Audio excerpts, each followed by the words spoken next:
لا حول ولا قوة إلا بالله العلي العظيم. أعوذ بالله من الشيطان اللعين الرجيم. بسم الله الرحمن الرحيم. الحمد لله رب العالمين، والعاقبة للمتقين، والجنة للموحدين، والنار للملحدين، والصلاة والسلام على سيد الأنبياء والمرسلين، حبيبنا الممجد أبي القاسم المصطفى محمد، وعلى آل بيته الطيبين الطاهرين المعصومين، ولعنة الله على أعدائهم وغاصب حقوقهم وقاتليهم أجمعين. أما بعد، فقد قال الله تبارك وتعالى في قرآنه المجيد والفرقانه الحميد وقوله الحق: بسم الله الرحمن الرحيم. إن الدين عند الله الإسلام. صلوات.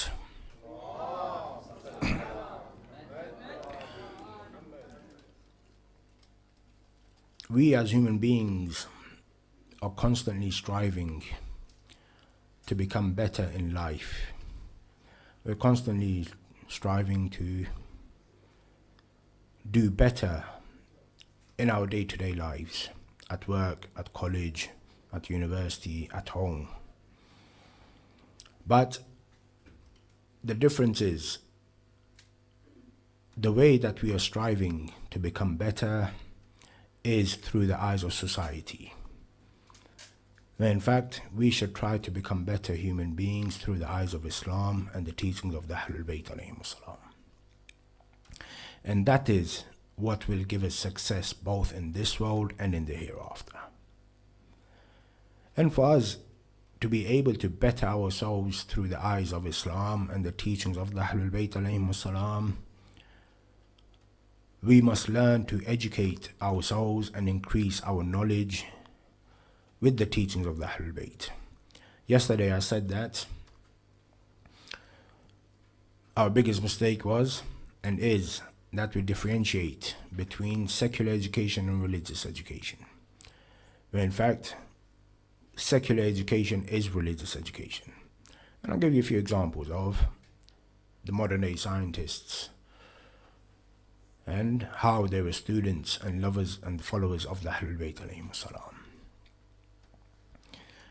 And unfortunately, I always say that from the Ahlul Bayt alayhimus salam we have gained three things in inheritance. From Amir al-Mu'mineen Ali ibn Abi Talib alayhi salam we have gained knowledge. From Bibi Fatima al-Zahra salamullah alayhi we have gained oppression. And from Hussain ibn Ali we have inherited martyrdom. Martyrdom and oppression we still have. That those who are lovers of the Ahlul Bayt alayhimus salam are constantly being oppressed and massacred.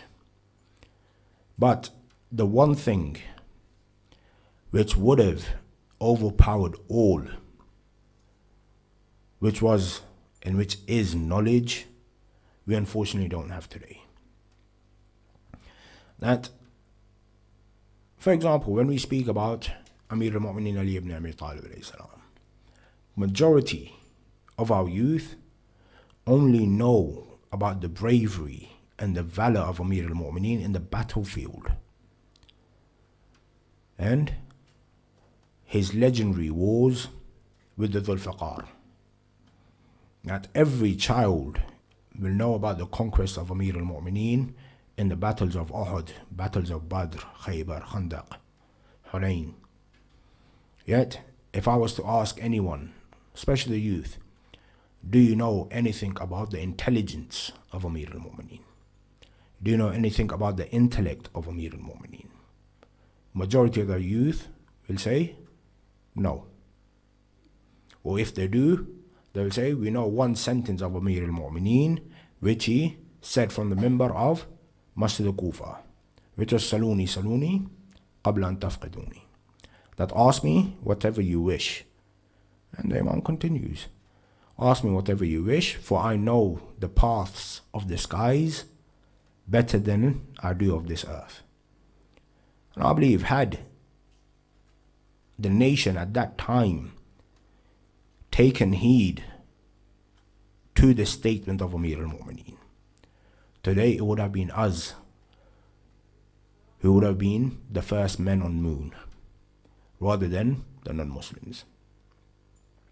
If you look, and in 2006 or 7, I believe, the then chief of the Secretary General of the United Nations, Kofi Annan, he wrote in a report advising the Muslim countries of the East, stating that if you wish to run a government which is successful and powerful, then you must learn to follow the government of Amir al-Mu'mineen Ali ibn Abi Talib alayhi salam. This is a non-Muslim.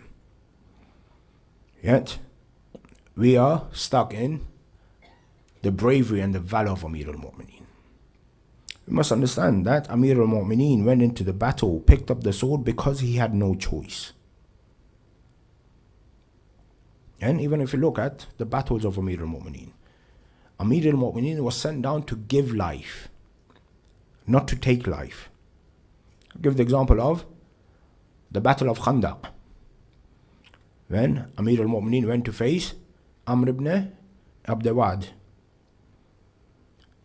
and as were Amir al-Mu'mineen spoke to him and advised him to step away.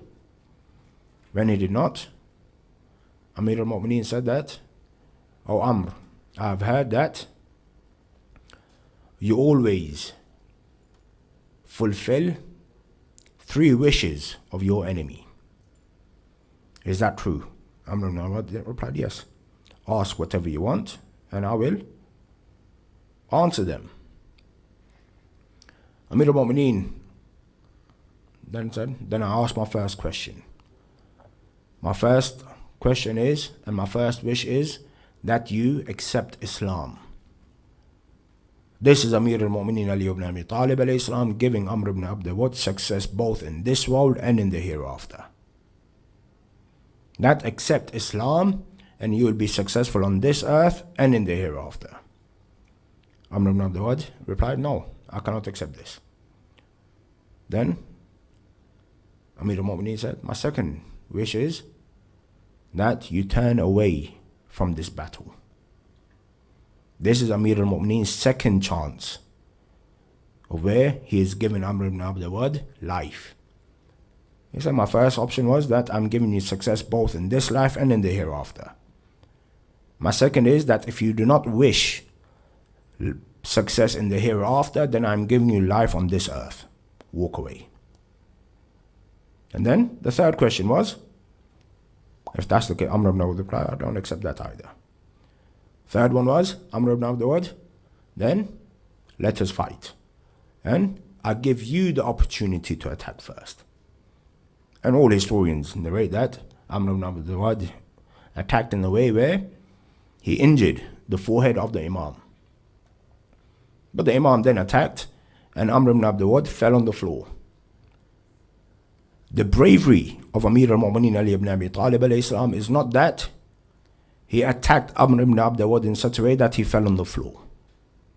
The bravery of the Imam is that when he sat on the chest of Amr ibn Abd Wad, and Amr ibn Abd Wad spat on the face of the Imam, the bravery is here that the Imam got up and left. This is the bravery of the Imam, that he walked away so that he could once again control his anger and then come and finish the job. Because that was purely for the sake of Allah subhanahu wa ta'ala. Had he killed him whilst he was angry, he would have done it for his own sake. This is the bravery of the Imam. The bravery of the Imam is not going into the battlefield and killing the enemies. Bravery today is not being able to stand up to the enemy. Bravery today is understanding what the enemy wants and how to control them. What power is to be used, what energy is to be used, when and where. That is bravery. And that bravery will only be gained through knowledge. Only those who have the knowledge are of the brave, and not vice versa. Salawat.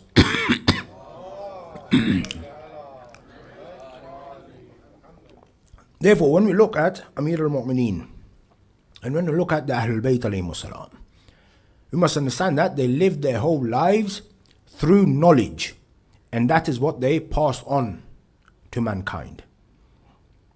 And if we were to, there's a book in Arabic, I can't remember the author's name, but the book is called Awaliyat Amir al-Mu'mineen, meaning those things which Amir al-Mu'mineen brought into existence which never existed before him. It's about 150, 200 pages. Right? From this you understand what knowledge Amir al-Mu'mineen passed on to society. We are his followers. We are followers of Amir al-Mu'mineen. Then why is it that we do not have that knowledge? If he had the knowledge, we'd be able to stand up eye to eye with our enemies. We would have nothing to fear. With knowledge comes bravery. With knowledge comes valor. And you see this in Karbala. That those who had the knowledge stood with Imam Hussain alayhi salam, knowing that they will be killed. Every companion of the Imam knew that the end of this saga will be death. Yet you have the famous incident where on the night of the 10th, Imam Hussain Islam gathered all his companions and he turned off the candles.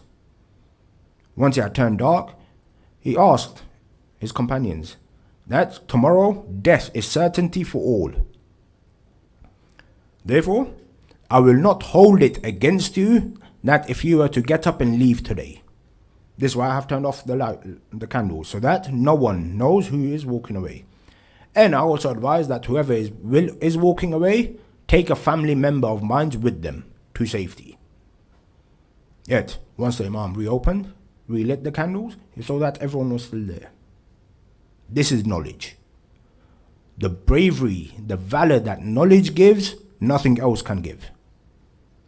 And that is why you see today that, for example, the Islamic Revolution of Iran is still standing strong today, 40 years on, because they understood from the message of Karbala. I'm not saying that, for example, the Iranian government is a perfect government. It can never be the perfect government because it is not governed or ruled by the Imam of our time. It is not governed or ruled by a Ma'asum. But what I can say is that the Islamic government of Iran is trying its best to run its course according to the teaching of the Ahlul Bayt alayhi salam. We can do that the same in our day-to-day life. Those of you who have read the Nahj al-Balagha, the first sermon of the Nahj al-Balagha is in regards to the creation of this earth, in which Amir al-Mu'mineen states, Bismillah ar-Rahman ar-Rahim, Alhamdulillah alladhi la yablaghu midhatahu al-qa'ilun, wa la yuhsi na'amahu al-adun, wa la yu'addi haqqahu al-mujtahidun, alladhi la yudrikuhu bu'd al-himam, wa la yanaluhu qaws al-fitan, الذي ليس لصفته حد محدود ولا نعت موجود ولا أجل ممدود فطر الخلائق بقدرته ونشر الرياح برحمته ووتد بالصخور ميدان أرضه. Now praise be to Allah subhanahu wa ta'ala, whose worth cannot be described by speakers, whose bounties cannot be counted by calculators, and whose claim to obedience cannot be satisfied by those who attempt to do so, whom the height of intellectual courage cannot appreciate, and the divings of understanding cannot reach. He for whose description no limit has been laid down, no eulogy exists, no time is ordained, and no duration is fixed. He brought forth creation through his omnipotence and dispersed winds through his compassion, and made firm the shaking earth with rocks. This is just the first paragraph of the first sermon. Karl Marx, the founder of the Marxist movement, he states that once I had read this sermon, what I understood was that it was either Ali who created this earth, or Ali was present whilst this earth was being created. These are our leaders. Amir al-Mu'mineen is our leader. We follow Amir al-Mu'mineen. Yet, what do we have to show for him? That I call myself a Shia of Ali ibn Abi Talib. Yet, just because I'm a Shia of Ali ibn Abi Talib doesn't mean that I mourn his death in Ramadan and I celebrate his birth on the 13th of Rajab? Or no? I am a Shia of Ali ibn Abi Talib means that I place importance upon knowledge. Study Nahj al-Balagha, especially for families. Study the letter of Amir al-Mu'mineen to Malik Ashtar. When Amir al-Mu'mineen made Malik Ashtar the governor of Misr, of Egypt, and he wrote the letter to Malik Ashtar advising him on how to run the government. Read that letter to Malik Ashtar, not from a political point of view, but read it from a point of view on how to run a successful family. Change your ideology, change your way of thinking. Imam's letter was political to Malik Ashtar. But bring it into my day-to-day life. That me, for example, as a father, as a parent, as a husband, for example, I am the head of the household. A house in itself is a government. You have subordinates, your children. Majority of parents will agree with me that raising a child is very difficult. Especially when they're going through their early teens, when they hit double figures. I believe from 13 onwards. When majority of parents will agree with me when I say that they'll make your life hell. That you tell them, the children smile, they know I'm saying the truth. But at the same time, study the sermon and understand how you can raise your children to become better human beings. How to treat your partner, how to treat your parents who are in the same household. Study the sermon from that point of view and see how much sense it makes. Yet, how many of us have truly studied the Nahj al-Balagha, the peak of eloquence? Study it, and I can guarantee that it will make your life greater. But at the same time, study the teachings of the Ahlul Bayt. Study the Quran as well. I gave you an example of, yesterday I said about Surah Al-Hamd, being the greatest of du'as. At the same time, it is the most important surah of the Holy Quran. Surahs of the Holy Quran also have degrees of importance and priority. Surah Al-Hamd being majority of us, when asked what is the most important surah of the Holy Quran, will reply, for example, Surah Yasin. No, study Surah Al-Hamd. This is why Surah Al-Hamd is compulsory in your 5 daily prayers. In the first 2 rakats of each prayer, it is wajib. In fact, it is mustahab to recite Surah Al-Hamd in all of the rakats of the namaz. For example, Maghrib is 3 rakats. Recite Surah Al-Hamd in all 3. Isha is 4 rakat. Recite Surah Al-Hamd in all 4 rakats. This is the importance of Surah Al-Hamd. And you've all heard that the whole Quran is and can be found in Surah Al-Hamd. And the whole of Surah Al-Hamd is in the Bismillah, and the whole of the Bismillah is in the ba, the Bismillah, and the whole ba is in the dot. And Amir al-Mu'mineen said that I am that dot under the bar. Today, the intellectual genius of Amir al-Mu'mineen can never be understood. Yet, start placing importance. Amir al-Mu'mineen today is remembered because of his intellectual genius. Not because of his valor in the battlefield. Not because of the Dhul Fiqar. Study Amir al-Mu'mineen. In the eyes of the non-Muslims, Amir al-Mu'mineen is known because of his intellectual genius. He had a famous book by the Lebanese Christian, George Jordaq. The book is called The Voice of Human Justice. He's a Christian, he's written in regards to Amir al-Mu'mineen. And then the excerpt, George Jordaq himself writes, and I also asked him, because I was very suspicious of it when I first read it, I asked him just before he passed, that is it true what you had written? And George Jordaq narrates that once he had completed The Voice of Human Justice, he went to all the Muslim publications in Beirut to have this book published. Yet all of the Muslim publications denied it. They said, we cannot accept this.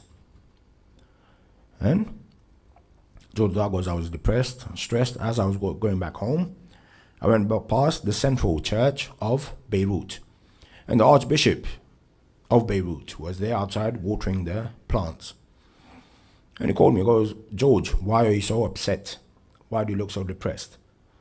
George narrates that, I've written a book about the fourth Khalifa of the Muslims, yet none of the Muslim publications are willing to publish this book. And I do not have the money to publish it myself. The Archbishop replied, give me the book. I will have this book printed. George Razavi asks him in surprise that, Archbishop, I know that you don't have the money yourself. How will you publish it? The Archbishop replied, I will publish it using the money of the church. George asked, how are you able to justify this? It's the money of the church, meaning people of the money of the people.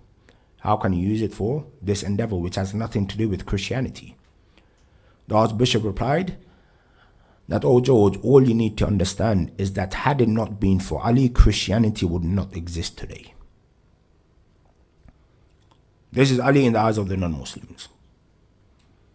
Yet, how do we show our respect to Ali? How do we remember Amir al-Mu'mineen Ali ibn Abi Talib alayhi salam? Just recently, last month, we held a conference, 3-day international seminar in Delhi on Amir al-Mu'mineen, because this year marks 1400 years on from the martyrdom of Amir al-Mu'mineen, exact 1400 years on. So we held a 3-day seminar, and we called for research papers from Muslims and non-Muslims. And we had approximately 70 papers sent in, from which 30 of them were by non-Muslims. The 30 papers written by the non-Muslims were more in favor of Amir al-Mu'mineen than the papers written by the Muslims. And the papers written by the Muslims, I have copies of them on my laptop, were an insult to Amir al-Mu'mineen. I mean, whether you accept him as the first Khalifa or the fourth, Amir al-Mu'mineen comes under the title of Khulafa al-Rashideen, the 4 Khalifas which every Muslim believes in. Yet, they still have that enmity toward him. And we must ask why. Is it because the 4-year government of Amir al-Mu'mineen went back to the time of the Holy Prophet and he based his government on the justice and the teachings of the Holy Prophet and the Holy Quran? Or is it something else? Or that it was Amir al-Mu'mineen who killed your ancestors in the battlefield? We must understand that Amir al-Mu'mineen, what he gave for us, and that debt that we have to Amir al-Mu'mineen, how are we repaying that? Not just Amir al-Mu'mineen, all 12 of the Ma'soom, all 14 of the Ma'soomeen. And I believe, this is my own personal opinion. If anyone disagrees, you can question me afterwards.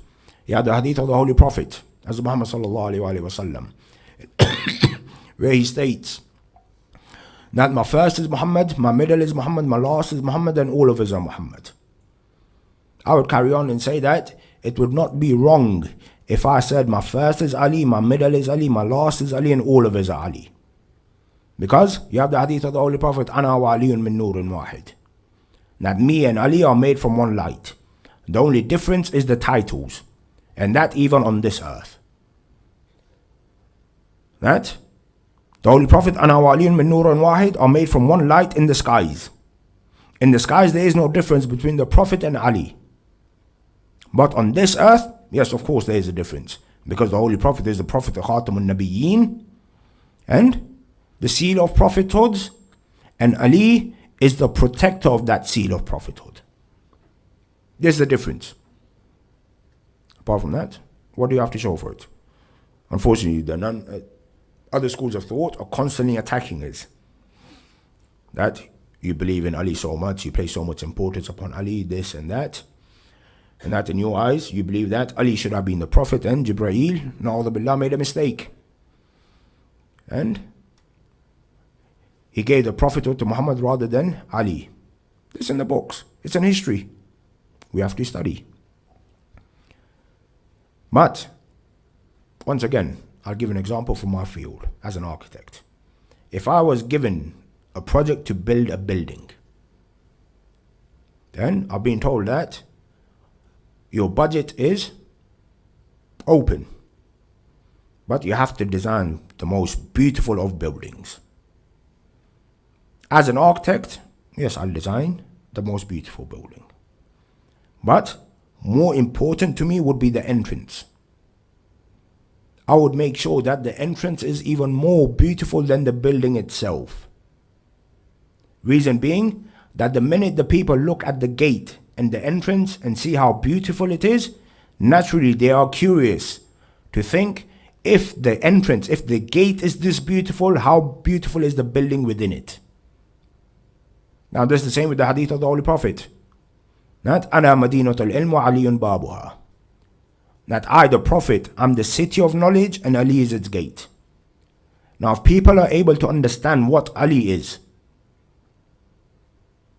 what power, what knowledge Amir al-Mu'mineen has, the Holy Prophet is far more than that. And you have numerous hadiths of the Holy Imams where Amir al-Mu'mineen says that I was taught 1,000 doors of knowledge by the Prophet, and in those 1,000 I open 1,000 in each one of them. Today, if we were to look at the root of all knowledge, all subjects, I can guarantee that you will go back to Amir al-Mu'mineen Ali ibn Abi Talib. You will go back to the Ahlul Bayt. This is for all of those who are in whatever specific field you're in. Sciences, maths, technology, whatever you're in. Go to the root and I guarantee that you'll reach the door of the Ahlul Bayt. This Wi-Fi, wireless technology. Study the khutbah of Amir al-Mu'mineen in regards to bats, and how he speaks about the creation of the bat and how bats communicate and see through radio waves. Then you come to the understanding of how wireless technology came into being. Anyone knows, if you want to study, just study. They will turn around that we got the knowledge of wireless technology through studying bats. Hence why people are studying animals today. But my question is that when we have the source of all knowledge, why is it that we are going to the doors of others? We have the source to become the best of scientists, the best of doctors, the best of scholars. Yet, we are seeking all of this not from the gate of the Ahlul Bayt alayhimus salam, but from the doors of others. And unfortunately, yes, I accept that the enemies of Islam do have a hand in this. I remember when I was studying mathematics, and we were studying the founding fathers of mathematical terms and equations. And we were taught that majority of the founders were all Westerners or non-Muslims. Yet, once you come to the realization, you understand that they're all Muslims. Know this, that when we talk about the golden age of knowledge in the Muslim world, the Western world was still in the dark ages. This is the truth. That when the Muslim world was going through its golden age of knowledge, study history, study Baghdad, how Baghdad was the epicenter of all knowledge. The Western world was in the dark ages. Yet today the tables have turned. We look towards the Western world. Dr. Bahbahani was telling me yesterday about the manuscripts of Jabir ibn Hayyan at the Berlin museums. Yet, shouldn't that be in our control? Through those manuscripts, Jabir ibn Hayyan lived during the time of our sixth Imam, Imam Ja'far as-Sadiq alayhi salam. He was a direct student of our sixth Imam. And at the same time, study all types of knowledge. Aristotle, Plato, Socrates, who are these? The knowledge that they were given was given to them by the prophets. Socrates, teacher, was the student of Prophet Idris. This Greek philosophy all comes from Nabi Idris. The knowledge we have comes from Holy Prophet Muhammad sallallahu alaihi wasallam. Yet today, how many of us are in that line of work? How many of us look at Islam and see that Islam can take us to places where no man has ever been? Islam is not just worshipping Allah subhanahu wa ta'ala 5 times a day. Islam is not reciting the Holy Quran on a daily basis. Islam is not going on Hajj. Islam is not fasting during the holy month of Ramadan.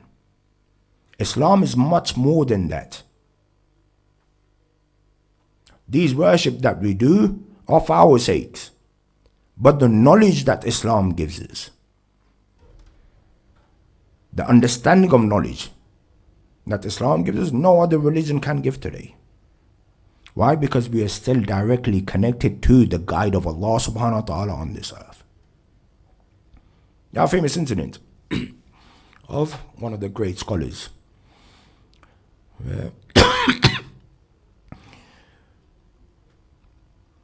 A pregnant woman died, and the people came to the Shaykh, asking the Shaykh a question, saying that, what should we do?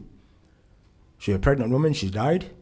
Do we take the child out of the womb and then bury the mother, or do we bury both? The Shaykh at that time said, no, you bury both, because the minute the mother dies, that food or that energy which is given to the child through the mother ceases to exist. Therefore, the child has also died. Bury both of them.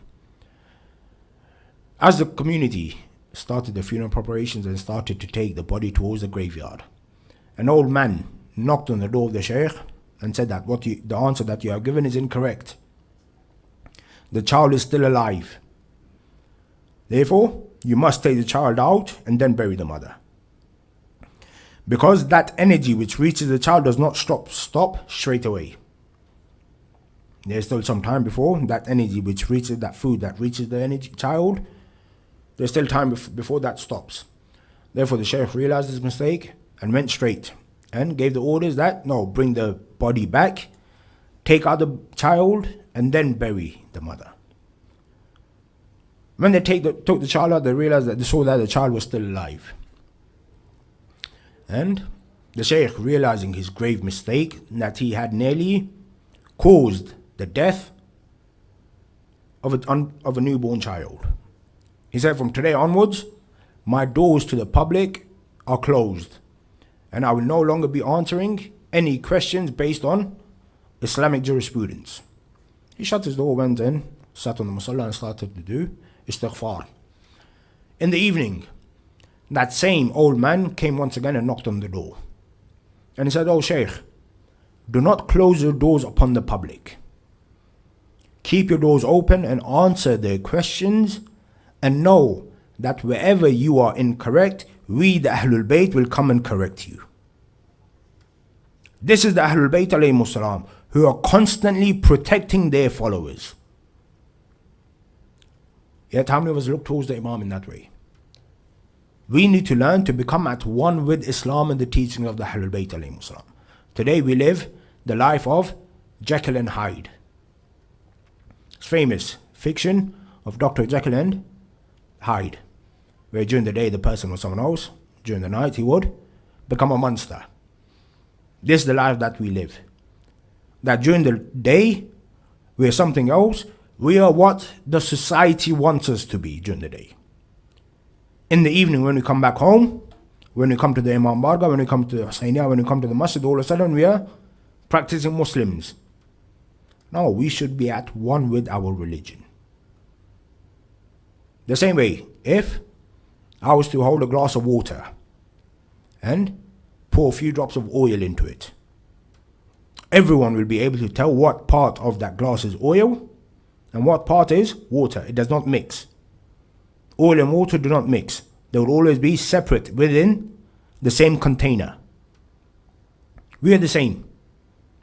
That our physical body is a container, and Islam and our normal life are two different things. They're not at one. Right? We need to become like, for example, iron. Iron is what? Iron is a metal which is made of different substances. Once all those different substances are melted and then rebuilt as one, you're not able to differentiate what part of the metal is what and what part of the metal is what. You all think that it's one piece, one compound, one iron. That is how we need to become. That every aspect of my life is according to the teaching of the Ahlul Bayt alayhimus salam. That I can truly stand up and say that I am at one with my religion. I am at one with the Imam of my time. Being at one with the Imam of my time means that I do whatever the Imam wishes me to do. That I do not question whatever the Imam wants, whatever the Imam teaches me. And like I said in my first few days, that we question aspects of religion because of our intellect. Because our intellect has not been broadened enough. And there are certain aspects, like I said, that we will all question aspects of Islam because we don't like it, because we don't understand it. But I'll give you the example of when you take out a loan. When you take a loan from the bank, and the bank turns around and says that, yes, we'll give you the loan. Whatever amount of loan you want, we'll give it to you. But this is the rate of return that we want when you start repaying these loans. We may not like the terms and conditions of the loan agreement, but we still sign off on it. Why? Because in our eyes, it is for the greater good, because I am in need of that amount at this precise moment, therefore I will sign off on it. Though I may not agree with it. Islam is exactly the same. But no, in Islam, there is no harm for us. That whatever Islam has told us, whatever the Ahlul Bayt alayhimus salam have taught us and told us to act upon, is for our own benefit. You may not necessarily see the benefit straight away. You may not necessarily understand what the benefits are. But know that it is in your favor, both physically and spiritually. I remember a few years ago in India, when I went to Delhi. For the sake of it, I went to see a yoga master. Yoga master took measurement of my rhythm and said, "You're a diabetic," without even asking me. I go, "Yes." He goes, "I have one question for you." He goes, "What?" I go, he goes, "You're a Muslim." I go, "Yes." He goes, "Do you pray namaz 5 times a day?" I go, "Yes." He goes, "Do you pray namaz the way it should be?" I go, "What do you mean?" I go, "As far as I understand, I pray namaz the way it should be. The way I've read in the books, the way the Islamic laws tell me, that is how I recite the namaz." He said, if you recite namaz the way it should be, he's not talking about the recitation, he's talking about the movements now. He goes, "No, none of you Muslims, as Muslims, should ever have any physical problems." He goes, because the movements of the namaz are such that it works every aspect of your body. Then I didn't say anything then. I went home and started doing more research. Then I went back to him. I go, "Can you explain ruku for me?" He goes, "How do you do ruku?" I went into ruku. He goes, "One aspect of it is correct, that your back is straight. But he goes, "I have one question for you." I go, "What?" He goes, "Do you feel your muscles stretching in your calves?" I go, "No." because that's where you're doing ruku incorrectly. It goes that when you go into ruku, your back should be straight and your muscles should be stretching in your calves. Then when I went back home and started going deep into the rulings of namaz, I understood that what the yoga master told me was correct. That when I go into ruku, the muscles of my calves should be stretching. In regards to every other aspect of namaz, now you understand whatever Allah subhanahu wa ta'ala has ordered for us is for our own betterment and nothing else. Today we commemorate the martyrdom of Muslim ibn Aqil. So now a Muslim who is the cousin of Abu Abdullah al-Hussain. Once the caravan of Hussain ibn Ali had reached the city of Makkah, and the Kufans started to send letters inviting Imam towards the city of Kufa, saying that we are in need of an Imam. We are in need of a guide. The Imam made the decision to send his cousin, Janab Muslim ibn Aqil, as his ambassador, as his representative to the city of Kufa. And he gives Muslim ibn Aqil a letter in which he writes that I am sending the most trustworthy for me, my cousin Muslim ibn Aqil, towards you as my representative, so that he can make a report of what is expected of me in the city of Kufa. He sent Muslim ibn Aqil with the letter. History says that Muslim ibn Aqil arrived in the holy city of Kufa just before the first of Moharram. Then he started propagating the message of Hussain ibn Ali to a state where in Masjid al-Kufa over 18,000 people had pledged their allegiance to Muslim ibn Aqil. And over 18,000 people would recite namaz behind Muslim ibn Aqil. Nu'man, who was the governor of Kufa at the time, was a weak person. He sends a letter to Yazid stating that this is what is happening and I'm not able to control it. Yazid turns towards the governor of Basra, Ibn Ziyad, and sends him to Kufa with a single message, and that is to kill off the revolution which is starting and the uprising which is starting within the Kufa, and to kill Muslim ibn Aqil. When Muslim ibn Aqil had arrived, and before that, Hussain ibn Ali, before sending Muslim towards Kufa, had said to Muslim that, "O Muslim, you are known and a famed warrior in the Arab world. Therefore, if you go to Kufa on your own, people will think that Hussain ibn Ali wants war. Therefore, take your 2 children with you." Muslim ibn Aqil goes with his children. When he arrives in Kufa, he stays at the house of Mukhtar.